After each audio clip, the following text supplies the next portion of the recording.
Hi, I'm Nilcha, and I am a home hemodialysis dialyzer.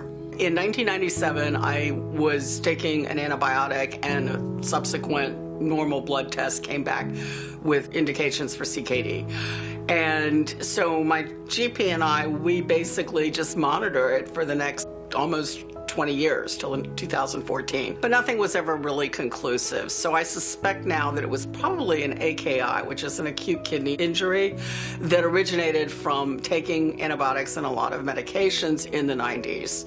I found that anemia, which I'd had chronically for over 30 years, has probably played a really big role in some of the things that have led to the dialysis. No one ever discussed home dialysis. Basically, at one point, a surgeon said, "I'll be putting your PD catheter in next month." And I looked at him and I said, "What's PD?" So, unfortunately back then, they didn't do very much in the way of explaining. In those 20 years, I had a bucket list, I traveled the world, I did everything that I had wanted to do.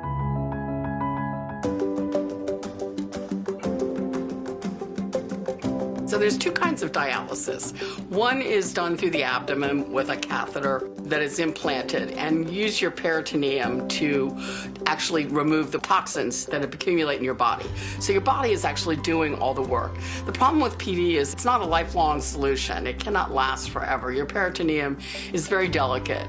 The other form of dialysis is what they call hemodialysis.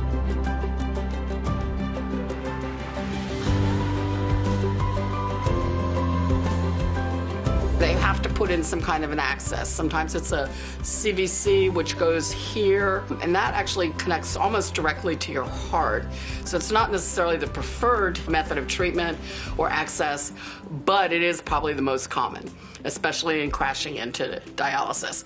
Or they can put a fistula into your arm. Mine is basically right up here.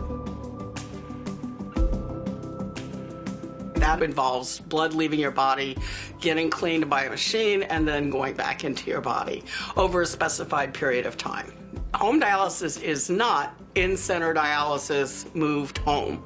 Very important discrepancy. You need to first come to that understanding. Home dialysis is a whole different approach to dialyzing. First, you're not even using the same machines. And even your approach to dialysis is going to be different. A lot of times people at home will do more dialysis if that is what they need. If you've lost your residual function, you've been on dialysis a long time, then the beauty of home is that you can do what they call short daily treatments, which takes the toxins out of your body on a daily basis and eliminates that need for huge fluid removals. It's just gentler on your body.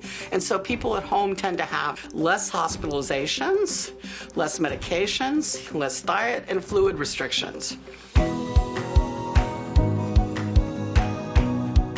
I would say conventional, the 3 days a week, which is what they do in center. Other people who have had no residuals, say you've had a transplant that failed and your kidneys are non-functional, you're going to need a lot more. So then the next choice would be short daily, anywhere from 2.5, 3.5 hours a day, 5, 6 days a week. We even have one advocate out there that he loves 7 days a week because it makes them feel great. If you're going to do home dialysis, you or a trusted care partner have got to learn how to basically stick yourself with these big needles. It seems like an insurmountable obstacle. Nobody wants to give yourself shots, but just have the nurse give you a pile of needles. Get used to holding them so you're not afraid of them.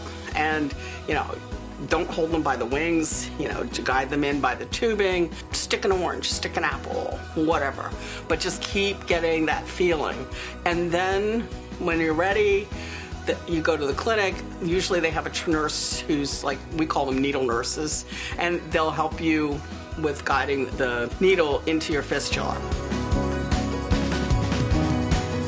When I started, my granddaughter was 10, and she really was the only one who was interested in what was happening to me with dialysis and my needs. And at the time, I had just gotten home from the hospital. She loved changing the bandage on my catheter, which helped because it's pretty hard to do it, on yourself. And she did little things, back rubs, she'd bring me my medicine. If I was on treatment, she'd bring me a drink if I needed it. And when I started to cannulate, she loved pulling the needles for whatever crazy reason, until I got this from her. And it is Nana's tab, which I have kept all these years because she itemized work done over however many times, back rubs, pain patches, cut the bandage, took down meds.